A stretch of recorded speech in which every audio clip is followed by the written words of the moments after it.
वो कैप्टन कदीर हो जिसने कुलभूषण यादव को पकड़ाया, 3 साल तक वो फकीर बनकर घूमता रहा और 2-3 मतलब अपने घर गया, उसकी माँ उसको नहीं पहचानी, सर्दी हो गर्मी हो। आप कभी एसेस तो करें। इन लोगों ने 7 आईडीज डिफ्यूज करी और आखिरी आईडी पर उसका पाँव पड़ा, अदील गई और वो आईडी ब्लास्ट हुई और ये 20 फीट ऊपर उछला है।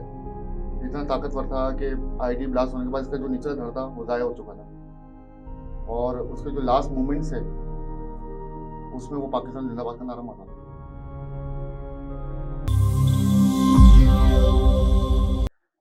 नाजरीन, एक दफ़ा फिर वेलकम कहता हूँ। आज 6 सितंबर के हवाले से जो हमारा प्रोग्राम इस वक्त चल रहा है, आज हमने शहदा की याद में इस दिन को दोबारा से इन शहदा की याद में दिन को ताज़ा किया। आज मेजर अदील शाहिद शहीद साहब के जो वालिद साहब हैं, सैयद शाहिद हुसैन ज़ैदी साहब का आपने इस वक्त जो है वो इंटरव्यू देखा। इसी के साथ साथ जैसे कि मैंने बताया कि एक शोहदा फाउंडेशन के नाम से एक फाउंडेशन है, उसकी बुनियाद डाली गई। इसी के साथ हमारे साथ आज स्टूडियोज़ में मौजूद हैं मेजर अदील शाहिद शहीद साहब के भाई सैयद नबील शाहिद साहब। मैं वेलकम कहता हूँ शाहिद साहब, बहुत बहुत शुक्रिया आप हमारे स्टूडियोज़ में आए। शाहिद साहब, ये बताइएगा कि शहीद जो शोहदा हैं इनकी कुर्बानियों के हवाले से आपने अपने घर के जो एक भाई हैं आपके, तो उस हवाले से आप कुर्बानी को क्या क्या समझते हैं और आपने जो है इस बारे में कुछ बताइएगा। नकवी साहब आपका बहुत बहुत शुक्रिया, आपने मुझे बोलने का मौका दिया और ये एक ऐसा फोरम है कि जहाँ पर मेरे ख्याल से आप बड़ा आज़ादाना अपने जज्बात का इजहार कर सकते हैं। बेशक। बड़ी अजीबोगरीब बात है कि आज 2023 में हम लोग बहुत पढ़ लिख गए, पीएचडी डॉक्टर्स बन गए और जेंडर इक्वलिटी के ऊपर भी बड़ा काम हुआ। सिस्टम बड़ा अच्छा चल रहा है हमारे पाकिस्तान का। बच्चे ओ लेवल्स में पढ़ रहे हैं, ए लेवल्स में पढ़ रहे हैं, कोरोला में घूम रहे हैं। हाँ, छोटे से बच्चे को इंडियन एक्ट्रेस का नाम मालूम है, छोटे से बच्चे को वो हॉलीवुड का कोई बड़ा कोई हीरो होगा, कोई हीरोइन होगी। आज पाकिस्तान जिस रैंकिंग में है पॉर्न मूवीज में, वो मेरे ख्याल से पहले नंबर पर होगा। हाँ, और मतलब कि वो सारी चीजें जो हम अपनी आंखों, मतलब हम लोग बहुत ज्यादा एडवांस हो चुके हैं, बहुत ज्यादा एडवांस हो चुके हैं। हम लोग जब रमजानों में जब इबादत करने के लिए जा रहे होते हैं तो हम अपने पूरे खानदान को बताते हैं, फिर तस्वीरें खींचते हैं। अगर हम ज़ियारतों पर जाते हैं, हम अगर उम्रे पे जाते हैं, हम अगर हज पे जाते हैं, उसके अलावा अगर हम डांस पार्टियों में जाते हैं, हम कहीं भी जाते हैं, हम तस्वीरें लेकर अपने स्टेटस जरूर लगाते हैं। हम लोगों को ये अया करते हैं कि हम जो कौम है बड़ी ज़बरदस्त कौम है हम, और बड़े हम मॉडिफाई हैं और दकियानुसी सोच को, जो हमारी जो कौमी रवायत थी, जो हमारे मजहबी मामला थे, उनको दकियानुसी सोच समझकर एक सोची समझी साजिश के तहत एक डब्बे में डालकर उसको साइड में रख दिया गया, जिसमें इस मुल्क में सादा अफराद हों या तेज अफराद हों, जो भी हो, वो उस चीज़ का शिकार है। आपने शोहदा की कुर्बानियों के हवाले से बात करी, तो ये बस एक मेरे अंदर एक एक लावा जो उबल रहा था वो। यानी यानी जो आपका मकसद मैं समझा हूँ, हमारी आज की जो नौजवान नस्ल है, हमारे जितने जो इस वक्त यंग जनरेशन है, वो तमाम चीज़ों की नॉलेज रखती है।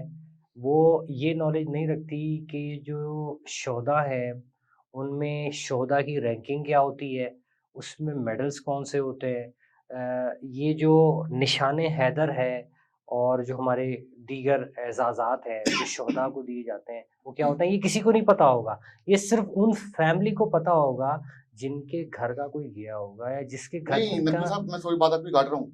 दो डायरेक्शंस हैं। सबसे पहले तो आपने ये एक तासुर या एक हकीकत हम लोगों को दिलो दिमाग से अपने अंदर बसा लेनी चाहिए कि शहीद का जो कॉन्सेप्ट है वो सिर्फ दायरा इस्लाम में, किसी और मजहब में शहीद का कॉन्सेप्ट नहीं है। कुरान में अल्लाह ताला खुद फरमा रहा है, मतलब कि शोहदा ईरान, हम अपने पड़ोसी मुल्क में ईरान में चले जाएं और दूसरे बहुत से ममालिक हैं, वो लोग तो अपने शोहदा को बाकायदा तौर पर बड़ा पसंद करते हैं, उनकी फैमिलीज का बड़ा एहतराम करते हैं। वहाँ पर बाकायदा डिपार्टमेंट्स बने हुए हैं, स्कूल, कॉलेजेस, एजुकेशन सेक्टर में, हेल्थ सेक्टर में उनके लिए बाकायदा कोटा है। और कोई लाइन में अगर कोई शहीद की फैमिली मालूम चल जाए कि लगी हुई है, तो लोग एहतरामन उसकी जगह छोड़ देते हैं। इस सब का कॉन्सेप्ट ना, जो रिश्ता है वो डायरेक्ट रूहानियत से है। कुरान में अल्लाह ताला जब एक चीज फरमा रहा है कि शहीद को हर किस मुर्दा मत समझो, वो शहीद बेइज्जत जिंदा है। हयात है, उसको हम रिस्क देते हैं, तो उसकी कोई ना कोई तो वजह होगी ना। बेशक। अल्लाह बेशक। ताला ने कोई चीज उतारी है, अल्लाह ताला को मालूम था, मालूम है कि मेरे ही सिलसिले इस्लाम में कुछ लोग मुनाफिक ऐसे होंगे जो मुंह से तो कलमा पढ़ते होंगे मगर कुरान की हकीकत को नहीं समझते होंगे। अपने मामलात के लिए कुरान की आयतें, अहादीस को इस्तेमाल करना, अपने मफाद के लिए दीन को इस्तेमाल करना। वरना हमारी नौजवान नस्ल जब इतनी मॉडिफाई हो चुकी है, उसको शहीदों के बारे में नहीं मालूम, नमाज के बारे में सबको मालूम है, सब टोपियां पहनकर मस्जिदों में जा रहे होते हैं। हाँ, मगर बीइंग मुस्लिम, बीइंग, चले मैं तो शहीद का भाई हूँ, चौदह फाउंडेशन में चला रहा हूँ, मेरी तो बात ही छोड़ें, आप अपनी बात ले लें, यहाँ पर और भी आपके दूसरा स्टाफ बैठा हुआ है, जो वो एक बंदा जो शहीद की फैमिली से ताल्लुक नहीं रखता, मगर बहसीत मुसलमान उसके जहन में वो कॉन्सेप्ट तो क्लियर होना चाहिए। तो इसकी जो जिम्मेदारी है ना, वो माशरे के हर बंदे के ऊपर उतरती है। शोहदा की कुर्बानियों के हवाले से मतलब कि एक शख्स, मैं अपने भाई की बात कर रहा हूँ, उसकी 3 बेटियां हों, 2 जुड़वा थी जिनकी उम्र 2 साल थी, एक बेटी थी जिसकी उम्र 3 साल थी, ठीक है।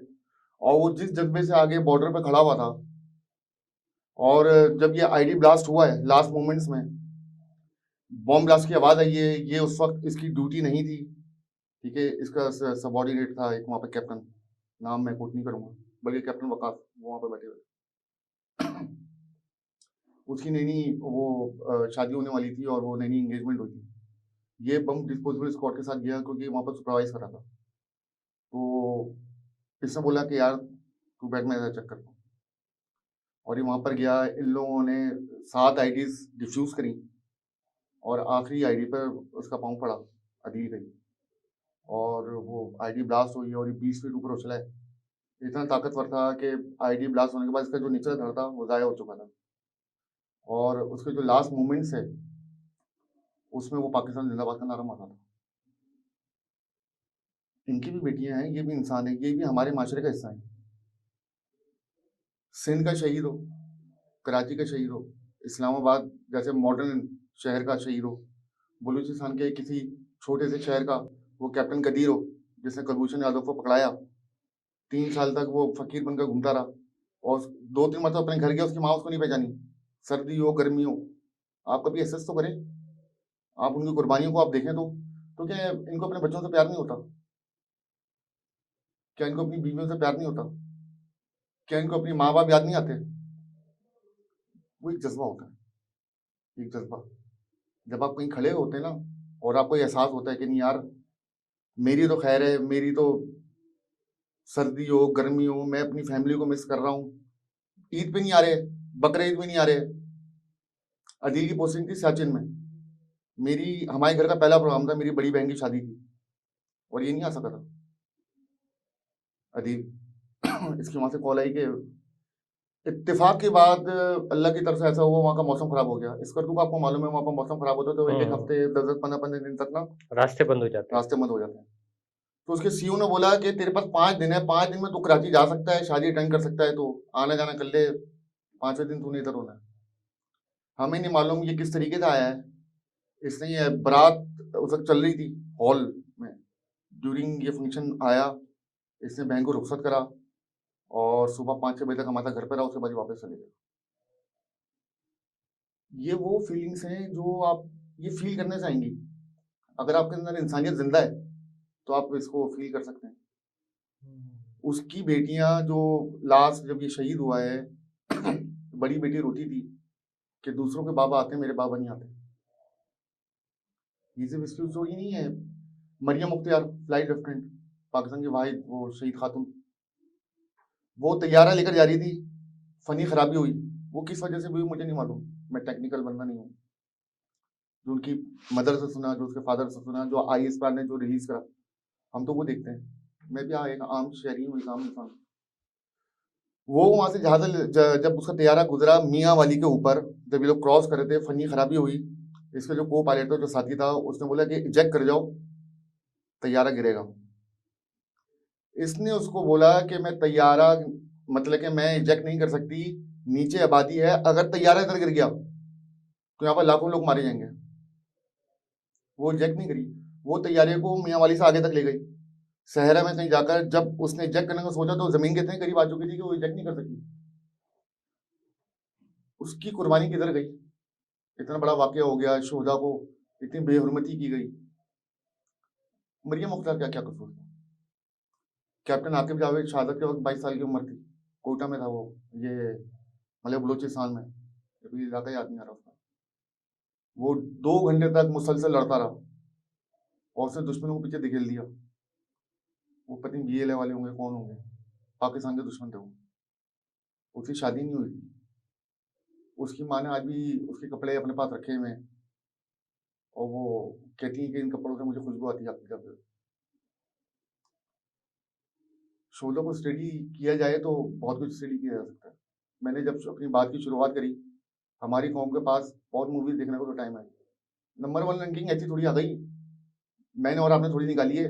इंटरनेशनल जो वो जो इदारे हैं जो इनको प्रॉपर तौर पर सेंस लेते हैं, वो बोल रहे हैं इंडिया मजाक उड़ा रहा है आपका, इस्लामिक कंट्री हम, इंडिया मजाक उड़ा रहा है। तो ये जिम्मेदारी किसके ऊपर आयद होगी? माँ बाप के ऊपर आयद होती है, आपके स्कूलिंग सिस्टम के ऊपर आयद होती है। कोई एक तो जिम्मेदारी लेगा, या ये जिम्मेदारी भी फौज की है कि फौज ने यहाँ के लोगों का दिमाग खराब कर दिया। आज जो हमारे बच्चे पॉर्न मूवीज देख रहे हैं, या आज हमारे बच्चे वो किसी भी वजह से कहीं ना कहीं मंशात में लगे हो, कुछ भी लगे हो, बहुत अच्छी बात है, आप फौज पर तनकीद कर लें। आपके घर में लाइट जा रही है, फौज की वजह से जा रही है। आपके घर में सुई गैस नहीं आ रही, वो फौज की वजह से है, ठीक है। आपके घर में राशन नहीं आ रहा, आपके बच्चे को जॉब नहीं मिल रही, माँ ये नहीं बता रही कि बच्चा मैट्रिक पास है। कोई ये नहीं बता रहा कि एक वक्त में कराची शहर, जो एक पढ़े लिखों का शहर होता था, वहां पर चीटिंग कल्चर मुसलत कर दिया गया, मगर वो फौज ने कराया था। यहाँ पर जो जमीनें कब्जे हो रही हैं वो फौज कर रही है, गटरो बल्ला है वो फौज कर रही है। फौज कुछ थोड़ी कर रही है, फौज तो कुछ भी नहीं कर रही। आपके जल्जले आ रहे हैं, फौज अपनी छावनियों में बैठी है, उसने कसम खाली मैं नहीं निकलूंगी। हाँ, आपके इधर कोई भी मसला हो, सैलाब आए, यहाँ पर कभी ऑपरेशन, कच्चे का ऑपरेशन, वो पुलिस वाले उठाकर ले जाते हैं यार, पुलिस वालों को मार देते हैं डाकू। मतलब हद हो गई। हाँ, पुलिस वाले तनख्वाह भी ले रहे हैं, सारे सिस्टम में उनको असला भी दिया हुआ है, वो कच्चों के डाकुओं के पास इतना असला कहाँ से पहुंचा? अभी पिछले दिनों में, कल परसों की बात है, टीवी में देख रहा था कि रेंजर्स को तलब दिए गए वहां पर ऑपरेशन करे। हाँ, तो ये भी शायद फौज करवा रही होगी। कल भी वो एक मेजर साहब की शहादत हुई है। आप सेंसिस तो लें कि हमारे जो नौजवान नस्ल, जो ये बच्चे जो शहीद हो रहे हैं, इनकी कम से कम उम्र 21 साल, या तो शादी होने वाली थी, निकाह हो चुका था, या शादी होने के फौरन बाद 1 हफ्ते बाद शहीद हो गया वो। उसकी शहादत के बाद उसकी बेटी पैदा हो गई, उसने अपनी बेटी को भी नहीं देखा, बेटी ने बाप को नहीं देखा, जैसे मेरे भाई के साथ हुआ। मेरा भाई, अल्लाह ताला उसके दर्जात बुलंद करे, कुछ काम ऐसे होते हैं जो अल्लाह ताला खुद करवा देता है। मतलब कि वालिदा का भी अरमान होता है कि बच्चे की शादी हो जाए। मैं घर का बड़ा हूँ, मगर मेरी वालिदा उससे ज़्यादा कि वो दूर रहता है, घर में औरत आ जाएगी तो सिस्टम बन जाएगा उसका। वो कहता था कि अम्मी फौजी बड़ा ख्याल रखते हैं, अच्छा खाना मिलता है, हमें NCBs मिले हुए हैं, हमारा सब पूरा सिस्टम है। पहले अम्मी ने ज़्यादा बोला तो उसने बोला कि जैसा आपकी मर्जी। अम्मी ने बोला अगर तुम्हें कोई पसंद है तो तुम हमें बता दो। उसने बोला कि मेरी कोई पसंद नहीं है, मगर ये मेरी ख्वाहिश ये है कि पाकिस्तान आर्मी की जो बेवाएं, पाकिस्तान आर्मी की जो बेवाएं बड़ी यंग एज में बेवा हो जाती हैं, तो मैं किसी शहीद की बेवा से शादी करना चाहता हूँ। ग़ज़ब-ए अज़ब के शहीद थे कैप्टन मुजाहिद बशीर, उनकी बेवा थी सौले हैदर, मेरी बहन है, मेरी भाभी है वो। उनको इन्होंने अपने निकाह में लिया, एट द मोमेंट वो प्रेग्नेंट थी, और उसके बाद उनकी बेटी पैदा हुई फातिमा। फातिमा को क्या सेंस था कि उसका बाप इस मुल्क के लिए जान देकर चली गई। वो तो अदील को इतना बाप समझती थी, अदील ने ओन भी करा मगर उस बच्ची की तरफ से देखें। अब वो जब बड़ी हुई तो उसको मालूम चला है, तो पिछले दिनों उसने एक तस्वीर भी डाली थी, कैप्टन मुजाहिद बशीर की भी कब्र पे गई थी, फिर यहाँ पर कराची आई अदील की कब्र पे भी गई थी। उसके तो दोनों बाप चले गए। हाँ, उस छोटी सी बच्ची पर क्या असर पड़ेगा जब उसको मालूम चलेगा कि उसके बाप ने जिस कौम के लिए लड़ते हुए जान दे दी, और जिसके बाप ने दहशतगर्दों का रास्ता रोकने के लिए जो बाढ़ लगाई है, कि दहशतगर्द वहां से आते थे अफगानिस्तान से, यहाँ पर आकर दहशतगर्द कार्रवाइयां करते थे, वापस चले जाते थे, तो उनको रोकने के लिए ये एक तवील बाढ़ लगाई गई, तो कौम के लिए उसने जान दे दी। पाकिस्तान आर्मी तो अपना 100% दे रही है। जो हमारे शोधा हैं, जो हमारे फौजी हैं, आप मुझे बता दें कि कौन सा ऐसा फौजी है जो बोलता है यार मैं कल जिंदा रहूंगा। सबको मालूम है कि कभी भी वक्त आ सकता है। आप पूरी दुनिया में खेलें, जब से पूरी दुनिया में जितनी भी इस्लामिक कंट्रीज है उसमें वाहिद पाकिस्तान इस्लामिक कंट्री जो कि एटमिक पावर है। ये बात उन लोगों से हजम नहीं होती जो दुनिया को चलाते हैं। मैं सियासतदान नहीं हूँ या ना मैं वो, मगर एक आम शहरी की हैसियत से मुझे कोई ना कोई तो दुनिया को कंट्रोल कर रहा है ना भाई। चलें, ये लगे जो हाथों आपने, जैसे आपके जो जज्बात हैं मैं उनकी कदर करता हूँ, और आपने जैसे ये तस्करा छेड़ा कि जो सियासत है यहाँ की, सियासत में 5th जनरेशन वॉर के ज़रिए इन मुजाहिदों की जो कुर्बानियाँ हैं उन्हें छुपाया जाता है, उन पर पर्दा डाला जा रहा है, और जिस तरह से ये पॉलिटिक्स का जो निज़ाम है, आप क्या समझते हैं कि क्या ये बेहतरी की तरफ जा सकेगा?